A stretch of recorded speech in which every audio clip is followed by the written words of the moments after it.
My name is Shannon, and I'm one of the lead developers at Nous Research. So, Nous Research are an open research sort of company at this point. We do a lot of different work in the open source space. We have a line of open source models that rank very highly on a lot of the different open leaderboards. We contribute quite a lot of tooling to open source AI as a whole. And yeah, that's sort of why they brought me along today. I will be walking you through some of our research and showing you some little known techniques that I don't think too many people are yet aware of. It may give you some ideas about things that might help out your use cases as you go ahead and try and actually bring Gen AI into your business. Yeah, let's have a little bit of a look at that. So we're a pretty new company. We only formed last year, and it was really just initially a group of people that were all sort of hanging out on Discord together and training models and contributing data. And yeah, at the start of the year, we managed to actually get funding. So we're a real company now and doing some real jobs and building some real products, which is nice. So we've contributed quite a bit of research already. One of the things that we're really proud of is something called Yarn. So, excuse me, back at the start of the last year, I think most of the open source models could only handle around 512 tokens as their input. And a few of the models were pushing it up to sort of 2K or so. I think we were one of the first to successfully push that all the way out to 128K. We published quite a bit of research around that. We've recently also done a re-release of Microsoft's BitNet because they didn't actually provide a working model, just a research paper. So we replicated that.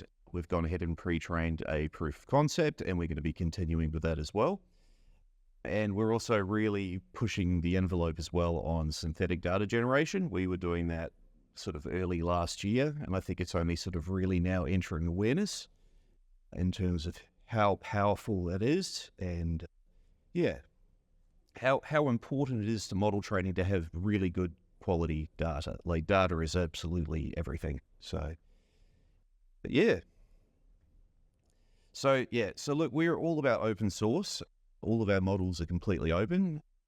We managed to get models to within sort of hair of ChatGPT really quickly after Llama 1 was released, just through fine tuning and better quality data than what they were initially trained on.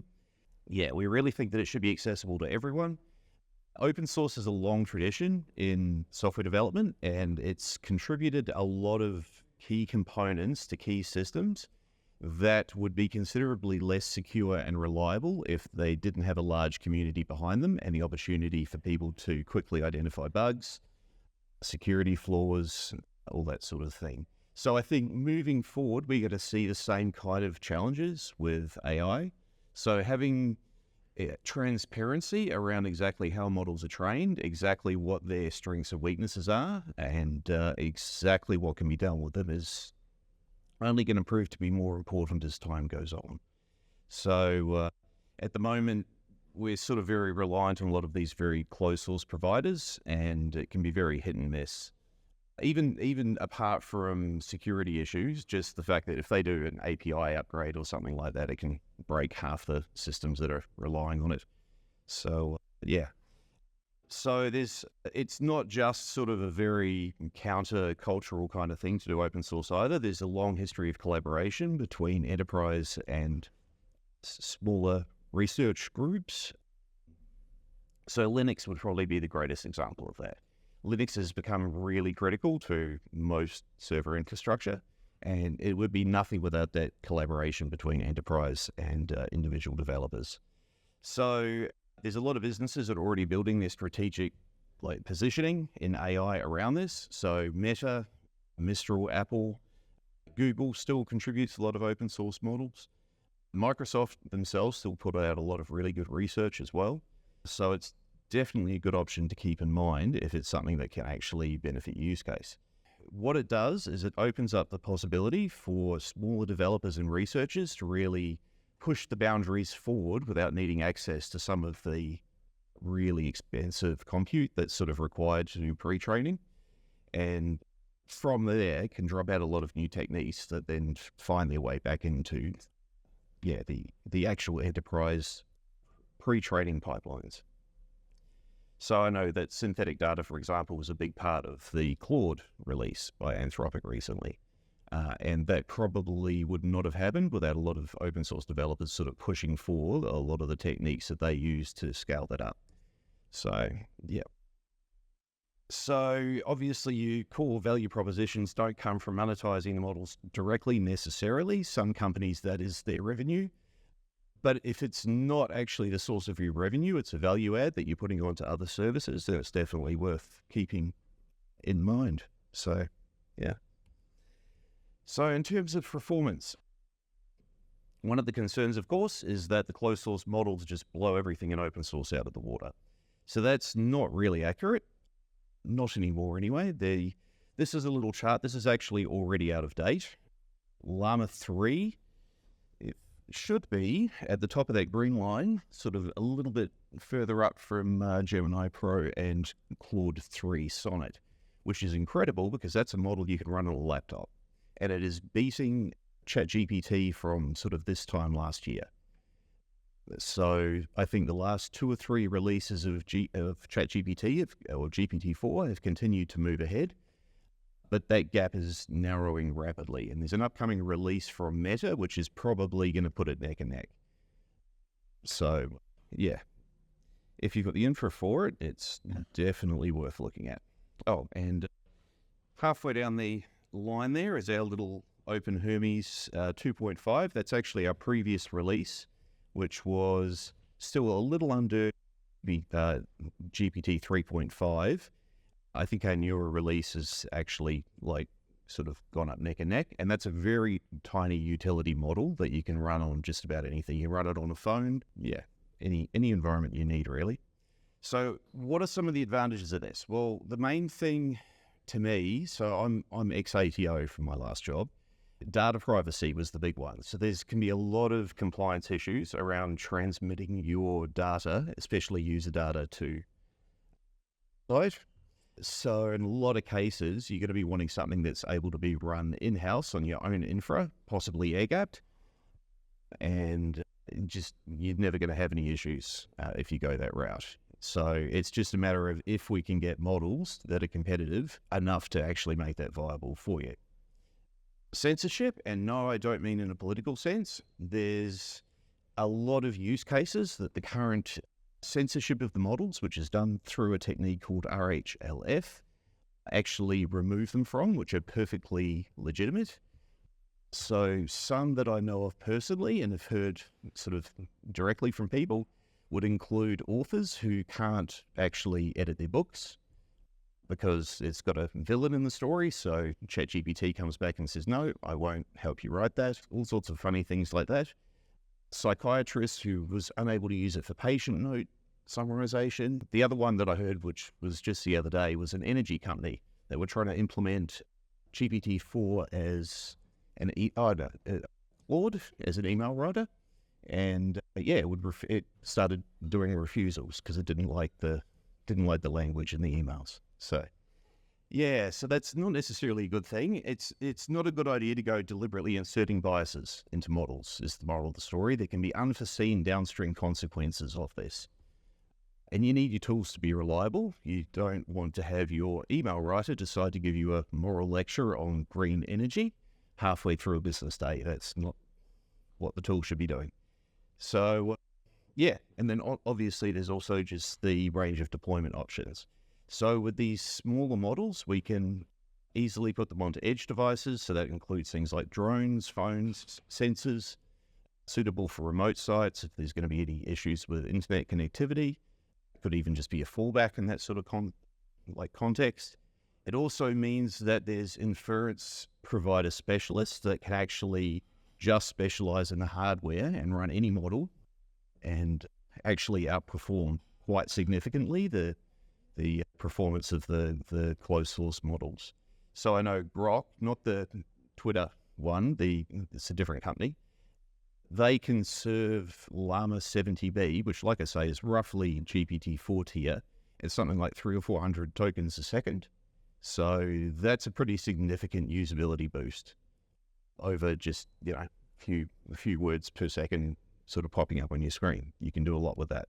There was a lot of talk yesterday to move to a sort of a jump to a new topic on agents that I heard. So I thought we'll start going through a little bit of knowledge about that, and then that will segue into the sort of the techniques we're going to talk about. So I have had people ask whether that's sort of a hype sales term. The reality is that the concept of agents has been around as long as computer science has. And the simple definition is an agent is anything that can be viewed as perceiving its environment through sensors and acting on the environment. That's really all it is. And a really simple example of that would be something like a thermostat. You've got something that's sitting there, reads information, makes some sort of decision, and then makes a change to something else. So in the context of modern machine learning, it's more, there's sort of a lot of things that people might have heard of. A lot of this stuff is very demo heavy, but there's game playing agents like AlphaGo and things like AlphaZero. There's a lot of like reinforcement learning based game playing agents and things like that have popped up over the last few years. But of course, now with LLMs, people are getting a lot more interested in going, okay, well, what else can we do with them? Can we actually do something that's useful rather than just games and demos? So it's an easy way to sort of describe agents is they're just workflows, fundamentally. They're workflows that are capable of a little bit more dynamic decision-making and a little bit more independence than what people have been able to sort of implement in the past. And it matters because the LLMs in this context are really just one component. They're just a tool that is being used as part of the agent stack. And it's important because there's a lot of uses for AI that go a long way beyond chatbots. Like I know right now, everything's a conversation, like tuned LLM. But that's going to change a lot sort of moving forward, especially now with multimodal models and things like that. And yeah, there's sort of an open area of research is interfacing with all these other tools and knowledge bases and all that sort of stuff. But yeah, we really think it's going to take off in the next sort of 12 to 24 months in terms of what we can actually automate using them. So let's have a look at something that's a little bit exciting, which is a different way of steering models than I guess a lot of people are even aware exists. So this is something that we've called representation engineering, or we didn't call it that ourselves. It was a paper earlier that we replicated the results of, one of my colleagues. So what this is a way of essentially taking some concept that exists within the model, extracting a vector for it, and then you can store that and you can play it back. And what do I mean by that?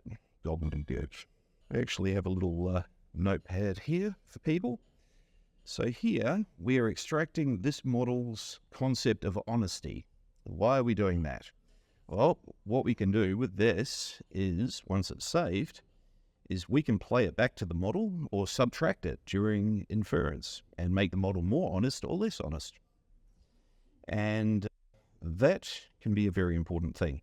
So this thing takes ages to load, so we'll just run through here. So we essentially go through, we load our model. This is something you can only do with a local model. You can't do it with ChatGPT or anything like that. And we load the library that my colleague made here that allows us to control the models. That brings us right the way through, and we have a nice little data set that we've created for this particular demo. So we've called it positive personas and negative personas. So we essentially, it's like a mini training set that gives an example of the model lying and the model being truthful. And what we do is we tidy it up a little bit, and we go through and we do what looks like a very small training run. And from that, we get this noise vector. But why does that matter? Well, because we've decided to lie to our boss. So we've said, hey boss, we're late for so the actual input is the same each time. So it's you're late for work because you were partying until too late last night. You don't want to lose your job. What would you tell your boss? So by default, it says, I would sincerely apologize and explain the situation by saying something like, I'm sorry I'm late. It was an unexpected event, ran later than usual, blah, blah, blah. It's actually not too bad an answer. We train our models to be pretty truthful to begin with. But the next option, we inject our honesty vector and we make it more honest. So now the model really wants to make up for it. So I'll provide an explanation. We'll have a focus on the activities that can be controlled. It's basically wanting to set itself a whole performance management plan, and really own up to everything, which is nice. So that's what we want. And then for our more dishonest one, so here we've taken the honesty and we have subtracted honesty from the model. And what we have here, our model breaks a little bit, which is quite funny. Because like I say, we really train ours to be honest, so it doesn't like doing this. Let's see, what's its excuse? I had an important family emergency. Well, that's a lie. That required my immediate attention. So, yeah, still grovels a little bit and says, I understand the importance of punctuality, and I promise to make sure it doesn't happen again. So that's not too bad, but yeah, we'll happily start lying. And the beautiful thing about this is, honesty is obviously a good example, but you can do this with absolutely any abstract concept that you can think of. We've got examples of doing this where you make the model act drunk or less drunk, where the model acts like it's hallucinating, whether the model decides to talk like a pirate. Any abstraction that you can think of probably exists as a representation buried away in the latent space, as we call it, of the model. So from this, we can extract this.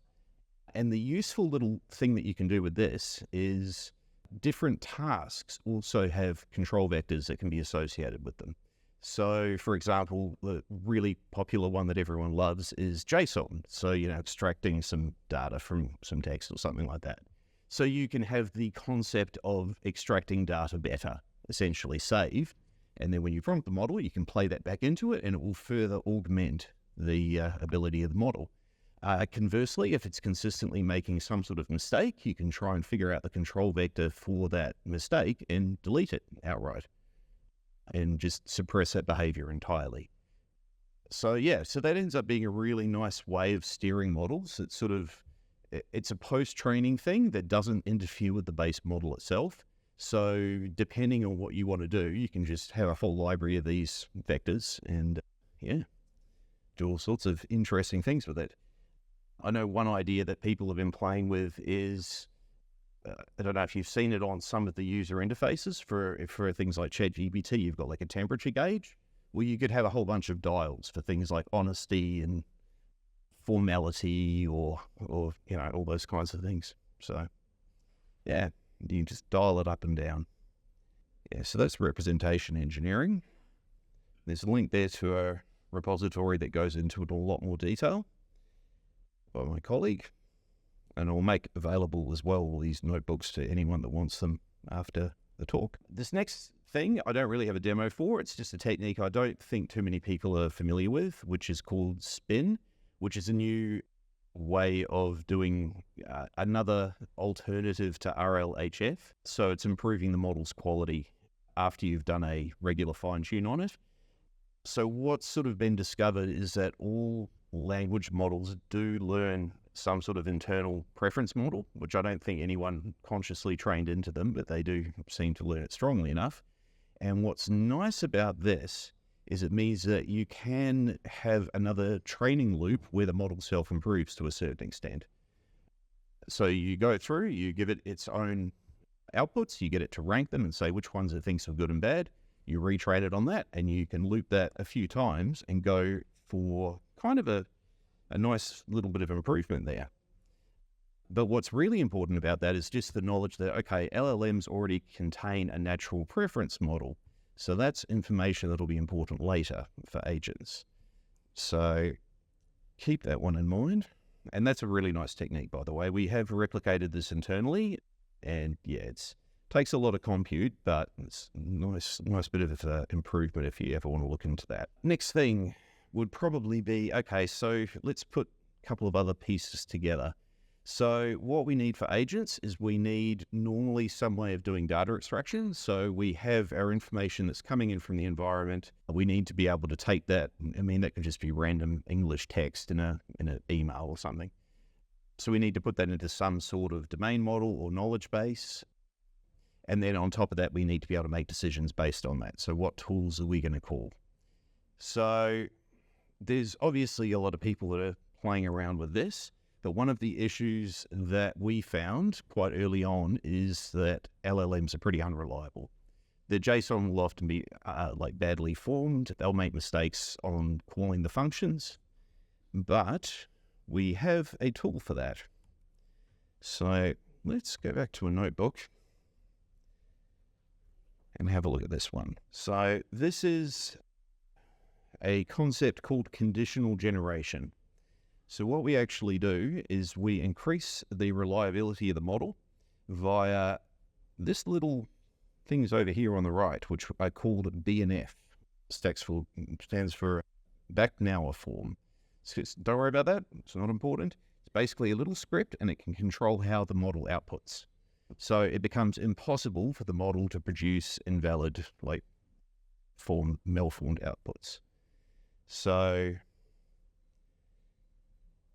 we basically can load that with our little library. I'm using a different library just to sort of show it off.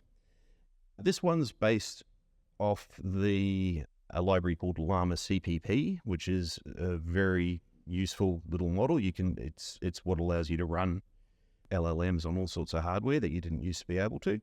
And one of the things it supports is injecting these grammars. So what we've done here is we've got a couple of these little scripts that describe what a valid string of knowledge base objects would look like, and what a valid call to a example function would look like. So we can go through, we can load those, validates it, we can load our model, and after we do that, we can create some types for a little knowledge graph. Sure, looks more technical than it needs to be, but this is the kind of scripting you're going to be doing a lot as you're building agents, and you want it to be nice and reliable and type safe. So we go through, and we can give all of that information to the model. This is a standard JSON schema, as it's called, and we can apply the grammar to it. And so that's nice. It goes through and chooses the tool for doing a web search, which is what we would hope to do. Its input is just who is Nous Research. So it decides it's not going to call the code interpreter, it's going to call the search engine. And the nice thing about this is we can guarantee that the outputs of the model are correct. So as my colleague was saying before on the screen, everything's sort of statistical with AI. Well, we need as much certainty as we can get. And yeah, making sure that things are just always going to be syntactically correct is huge, honestly. We can get a lot closer to that 100% reliability. Yep. So we go through. We've been able to search and scrape a little bit of data, and we've extracted it into our knowledge graph. That used to be a nightmarish thing to do, and it's now very, very simple thanks to LLMs. And you can make that essentially 100% reliable, as I say. So that is the nice thing there with grammars. So definitely keep them in mind if you have reliability issues. Synthetic data. So this is something else that we always need to keep sort of reiterating to people. So data is absolutely everything. So the scale of data that LLMs need to train on is just mind-blowing. So I think the latest Llama 3 was trained on something like 15 trillion tokens. So that's around, 12 trillion words that they've managed to scrape from somewhere. And the problem is, of course, is a lot of that data isn't necessarily under any kind of good copyright license. It can be pretty contentious. I think at the moment everyone's counting on fair use for a lot, and the courts are probably going to knock a lot of that on the head. And the other problem is these are language models. As the name implies, most of the data they've been trained on is just random bits of human-generated text from all over the internet. It's not necessarily high quality. It doesn't teach them how to do tasks. It's not teaching them how to perform well as an agent or anything like that. So we need a better way of generating the data ourselves at scale. So There's a number of ways of doing this. I know there's a lot of companies that are using GPT-4 or Claude or one of those big models and just outright prompting it to create new data. But there are better ways to do it. So I'll show you this little tool. Now, this is a little model that we trained called GenStruct. Now, what this does is you can give it any arbitrary bit of text and it will turn it into sort of a question and answer format that's more suitable for training your models on. So this is very easy to then go through and set up a pipeline where if you had, say, your, in company Confluence or anything like that, you can just scrape all the data off, arrange it into some sort of nice big file, split it all out, pass it through this model, and it will do half the work for you of actually tidying things up. So, yeah, so here, this is super simple. It's just a little model that we've got up on Hugging Face. We also deliberately avoided any OpenAI data getting into this model too, so that there's no licensing issues, which is surprisingly hard because it's already all over the internet. But yeah, you can give it any piece of data. Here is just the opening lines of a book off Project Gutenberg. It turns it into a bunch of questions and answers. If you were trying to train some sort of, English tutor model or something like that on H.P. Lovecraft, that would do the job. So that's sort of half the battle. The other half of the battle is validation. So it's actually very simple to validate a lot of the data that people are producing. So for things like code generation, the simplest way to do it is basically just try and run the code. I'm not sure why that's not done more often, but it's not. So this is literally all it is. This is a tiny script that just simply generates some code using our open source model here. And it's only a little tiny 7B model. It creates the function, it tries to run it, and if it works, then great, that would go into our data set. So you could use that to just pump out billions of examples of whatever that you need to have examples of to train your own actual model that you're more interested in. So yeah, it's really that simple for a lot of the synthetic data pipelines. Like, the devil is in the details. There's going to be a lot of complexity depending on your specific use case. But conceptually, it's about that simple. You just need some way of grounding the data that you're generating and validating that it's correct. As long as you can figure that out, then the data that you've got is going to be valuable and actually able to train the next sort of generation of models. And there's a bit of a flywheel effect with that as well. The better the models that you've got, the better the data you can generate, which lets you sort of generate better models again. The next thing we're sort of experimenting with at the moment is what we're calling amorphous applications. So language models are actually very good at, they're better at declarative programming languages like HTML and CSS than they are of things like JavaScript and Python, funnily enough. So what that means is we can just prompt it to, instead of giving us back text, out of the box, we can just go, oh, I'd like a version of Minesweeper. And there we go, a version of Minesweeper. So the future for that is obviously that we can get it to the point where we are able to generate actual useful applications on the fly that are able to fluidly adapt themselves to whatever the user needs. So we're already experimenting with this in terms of generating the backend as well, so that, yeah, essentially an application that just grows with you. I can imagine a future version of the internet in a few years' time where everything's just completely dynamic and tailored to your specific preferences and the things that you want to see, and edits out all the nonsense as well. So that's sort of another thing that we're currently working on. And to quickly wind up, so example use cases for all this stuff to consider for Gen AI. So yeah, synthetic dataset generation, can't reiterate that enough. Make use of the tools that you've got there. So your reward models, LLMs themselves, as I say, can act as a preference model. They're perfectly capable of ranking like your data. Library management's a big one. So I know our colleagues from Nomics have been showing that off. So that's a fantastic use case for open source LLMs. And the big thing that we're sort of moving towards ourselves is agents. So both in terms of sort of business workflows, but also things like games, simulations, and robotics. So there's a lot of power there that is being sort of researched, and it's just a matter of now getting that into production and making sure that it's actually useful. Yeah, we're going to have a lot more future work come out, so we'll be happy to talk to anyone about it in the future. And yeah, let me know if there's anything that interests you, if you've got any questions. I have one question, which was, so Arena ELO, do you have any thoughts generally about how fit for purpose it is? Is the industry relatively comfortable with it? I think the problem is a lot of the alternative benchmarks are using GPT-4 to rank.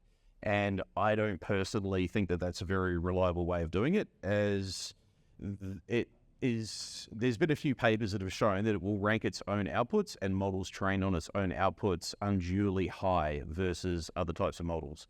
So it's not so much that I think ELO is the be-all and end-all, but that it's the best of a bad bunch for the moment for those kind of tasks.